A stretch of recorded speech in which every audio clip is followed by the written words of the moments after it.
শোভনের সঙ্গে রুচিকার বিয়ে হয়েছে মাত্র 6 মাস হলো। শ্বশুরবাড়িতে শাশুড়ি সুমনা দেবী, শ্বশুর রতনবাবু, এক ননদ শ্রাবণী আর এক দেওর শুভ।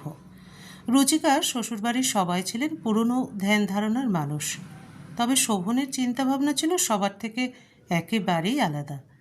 রুচিকার শাশুড়ি সুমনা দেবীর মতে সংসারের সমস্ত কাজের দায়িত্ব শুধুমাত্র ঘরের বউয়ের। ঘরের বউ থাকতে ননদ কাজ করবে, এটা তিনি কোনোভাবেই মেনে নিতে পারবেন না।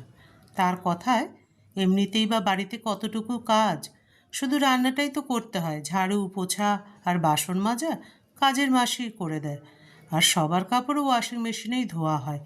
এই কারণেই রুচিকাকে বাড়ির সমস্ত কাজ একাই সামলাতে হতো। তবে ছুটির দিনগুলোতে শোভন যখন রুচিকার কাজে হাত লাগাতো, তখন সেটা দেখে সুমনা দেবী ও রতনবাবুর একেবারেই ভালো লাগতো না। এই নিয়ে সুমনা দেবী প্রায়ই রুচিকাকে কটাক্ষ করতেন।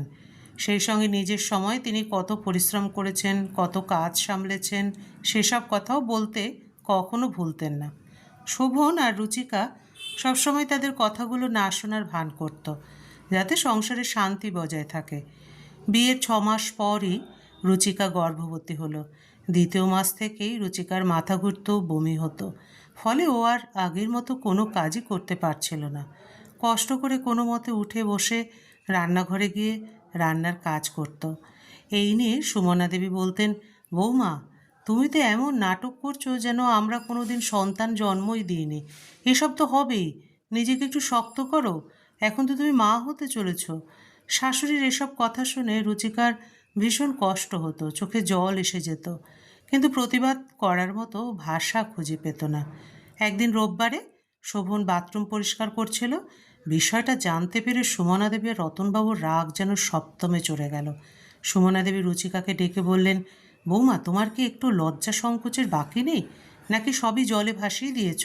তোমার মা কি তোমাকে শেখাননি যে স্বামী, শাশুড়ি, ননদ বা দেওরকে দিয়ে কখনো বাথরুম পরিষ্কার করানো হয় না? তুমি বড় খোকাকে দিয়ে বাথরুম পরিষ্কার করাচ্ছ?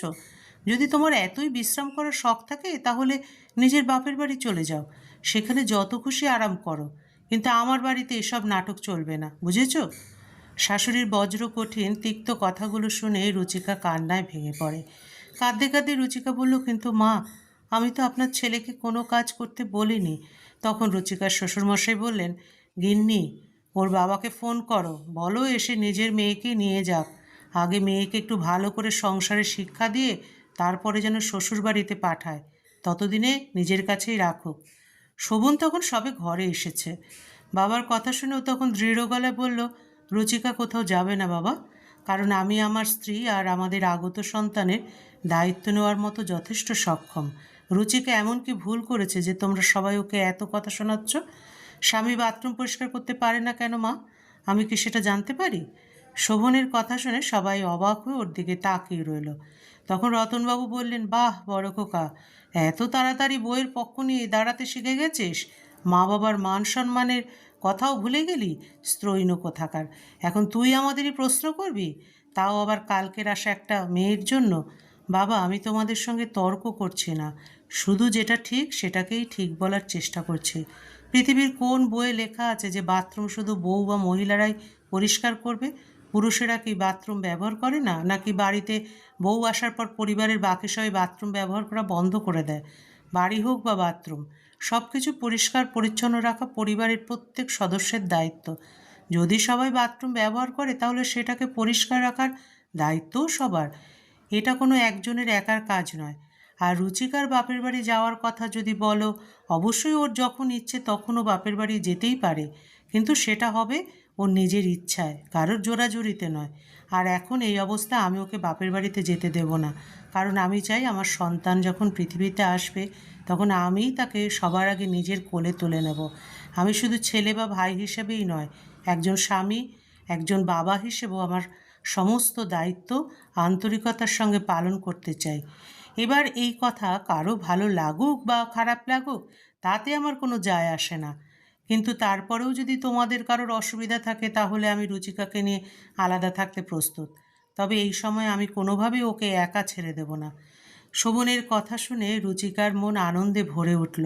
ও মনে মনে ভাবল, সবাই ওকে বুঝুক বা নাই বুঝুক, অন্তত স্বামী তোর কষ্টটা বোঝে। শোভনের কথা শুনে সুমনা দেবী ও রতনবাবু দুজনেই চুপ করে গেলেন। তাদের চিন্তাধারার পরিবর্তন হলো কিনা তা জানা গেল না, তবে তারা এতটুকু বুঝে গেলেন যে শোভনকে এসব বলে কোনো লাভ নেই, কারণ শোভন পুরনো মানসিকতার স্বামী নয়। সে একজন উদার হৃদয়ের দায়িত্বশীল মানুষ, যে একজন স্বামী, ছেলে এবং ভবিষ্যতে বাবা হিসেবে নিজের প্রতিটা দায়িত্ব অত্যন্ত নিষ্ঠার সঙ্গে পালন করতে জানে।